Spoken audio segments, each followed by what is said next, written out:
So, yan na. So, yun. So, next topic tayo. Iwanan muna natin yan. So, thank you mga kababayan, no, dyan, sa patuloy na pagsuporta po dito sa channel po na to, no, tsaka sa akin na rin.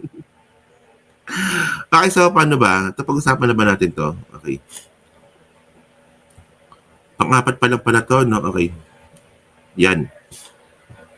Okay. So, yan, okay. So, mga kababayan, actually, no, ang nakakatawa kasi dito, no, itong si Robin Padilla, ano rin, engot din to eh. Saan na ba yan? So, si Robin Padilla, nagbaba siya ng isang Senate resolution ata to, no? Senate resolution. Ano ba yun? Ito. Yan, okay. Si Robin Padilla, mga kababayan, nagbaba ng Senate resolution na gusto niya pong paimbestigahan yung nangyayaring troll farm. Oo. Trolls and propaganda, Robin Padilla seeks Senate inquiry on PCO after controversial audio clip. Alam naman po natin, isang katangahan po ito kasi nga po, ito din niya kilala yung mga vlogger ng mga DDS, di ba? Mandarahog, Rosalinda, taga Bukid. Po mga DDS po yan eh. Oh. So ngayon, ito maganda itong ginawa ni Sangkay eh. Tignan nyo ah.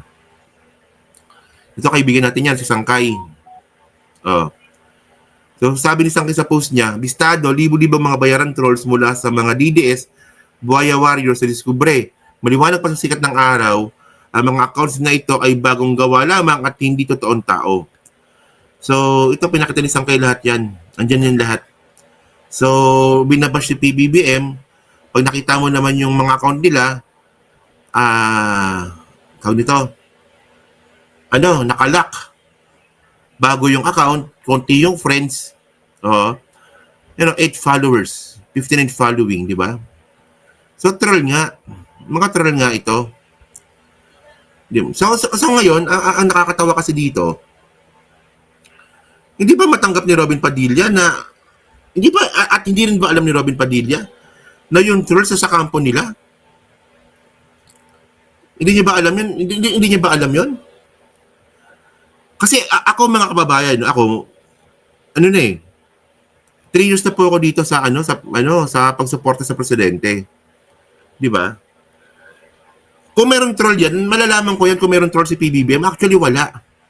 Kaya nga kung mapapansin nga ninyo, no, kung mapapansin nyo, sa social media, kapag sa Facebook, o kaya kahit sa Twitter siguro, makikita ninyo na bakit sobrang dami ng mga taga-suporta ni Digong.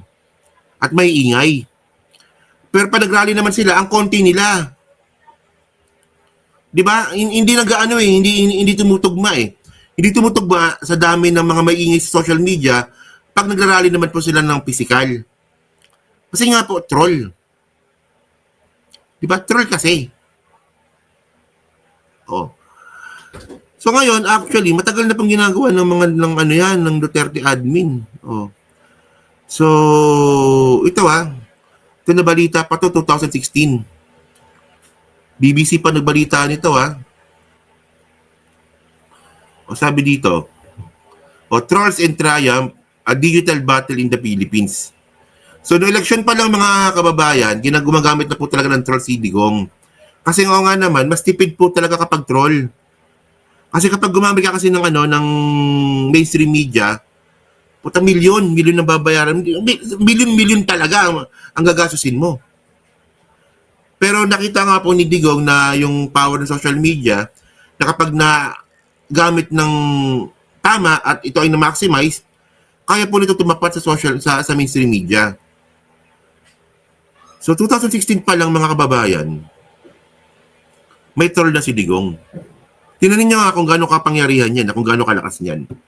So, ibig sabihin nun, 2016, 9 years. Tama ba?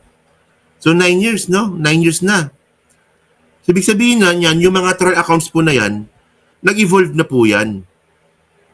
No, marami po dyan sa mga troll accounts na yan na ang akala mo, totoong account, yun naman pala, nag-evolve lang po yan. Kasi 9 years na yung mga accounts eh. O for example, meron kang hawak na, marami-rami, no? Isang tao ka lang, pero yung hawak mo, 1,000 accounts. Yung 1,000 accounts na yan, i-friends mo lahat yan isa-isa. O, tapos gawa ka ng mga picture ng kung sino-sino i-post mo dyan, magmumukha na siyang legit. O, di ba? So, ngayon, ito pa meron pa yun dito eh.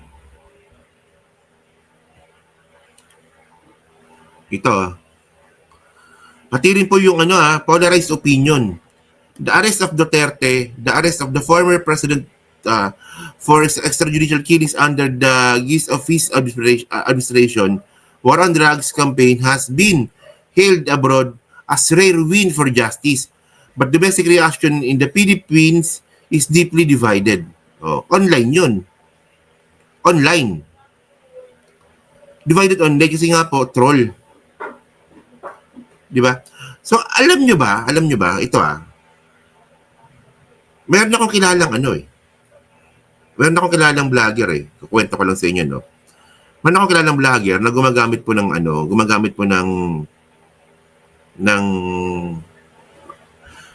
paano po masabi ko, meron silang tawag dito Parang troll na rin po siya parang troll. Magkakaroon siya ng views, yung mga videos mo, yung views mo hindi organic. Meron yan, meron ganyan klaseng opisina. Na kunwari ikaw may na yung YouTube channel mo, ang gagawin mo, babayaran mo yung isang kumpanya para magkaroon ka ng views. Actually, bawal sa YouTube yun pero nakakalusot kasi siya nakakalusot So ang point ko nga dito, kung kami ng simpleng vlogger nagagawa namin yun, no? Pero ako di ko ginagawa yun pero itong mga simpleng vlogger, kami mga simpleng vlogger nagagawa nga nila yan. So paano pa kaya yung mga taong katulad nga po ng mga Duterte? Di ba? Pwede ka mag-install ng maraming web browser tapos nakalagi ng iba't ibang accounts. Pero ang point niya dito, organized po kasi to, and then company. Mga company po ito na nagtatago po sa likod ng opisinang ang binibigay ng serbisyo promotion. Subukan niyo pumunta. Mga promotion na kumpanya, meron silang social media na pwede kang i-promote using trolls. Di ba? So ngayon, ang point ko dito, no, magagamit po kasi itong mga trolls po na to, hindi po ito nahuli, magagamit po ito sa 2028 elections. Nagagamit nga sa mga poll di ba? Sa mga online polls pero at ang nakakatawa pa nga dito, sila yung gumagawa ng troll, sila gumagamit ng mga trolls na yan, binibintang mo nila sa admin po na to. Doon ako natatawa. Tingnan mo merong binibintang si Marcoleta na anak si Paulo Marcoleta, no? Si Wigman Jr. na may mga trolls daw po na binabayaran yung PCO. Well, bintang yun. Hindi totoo yun, bintang yun. Kasi kung meron yun, alam ko yun. At syempre, mga kababayan, no, kung trolls yan, isipin mo, ang baba, 7,000 pesos daw a month. Diba?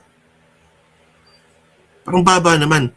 And then, meron din po mga trolls sa China. Yung Chinese company na nakishare sa opisina ng PGMN. Yan, diba? Meron din ganyan.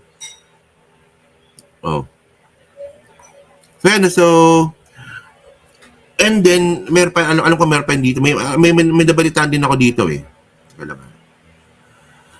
Lalo na po yung China. Online trolls. Meron yan Yan, no? Ito, meron ditong balita dito, Galing tong PNA, Philippine News Agency. Chinese-funded trolls, other espionage threats barred in the Senate. So, binarita ito ni Francis Tolentino. Itong mga troll na to. At ang nakakatawa nga dito, ginamit ni Tolentino ito para sa kanyang kampanya. Pero ito. Daanan natin to Daanan natin to.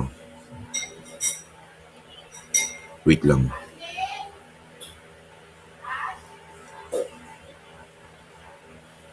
Ito. Yan. Yan, no? Chinese-funded trolls, other espionage threats barred in the Senate. So, ito yung binisto nga po ni Francis Tolentino. Na, tinan niya, kumpanya ito kumpanya po ito na ang pinoprovide po, trolls. Di ba? Oh. Yun nga lang kasi ang hindi maganda kasi dito sa ginawa ni Francis Tolentino, nilabas niya to malapit na eleksyon. Kasi di ba bababa yung ranking ni Tolentino noon? Nasa top 18 o top 17. So ginawa niya bago mag-eleksyon, sa kanya to nilabas. Papogi points ba? Yun nga lang, wala hindi na. Pero by the way, ang point ko lang dito, no, huwag po tayo mapagpatol sa mga trolls. Alam naman po natin ng mga walang kwentang tao yung mga yan. At hindi po sila tao. Mga bayad po yan. At totoo po yan. Akala ko dati, ano yan, parang joke-joke lang yan. Parang wala yan, hindi mo totoo yan. Totoo pala. Totoo pala siya. Wow.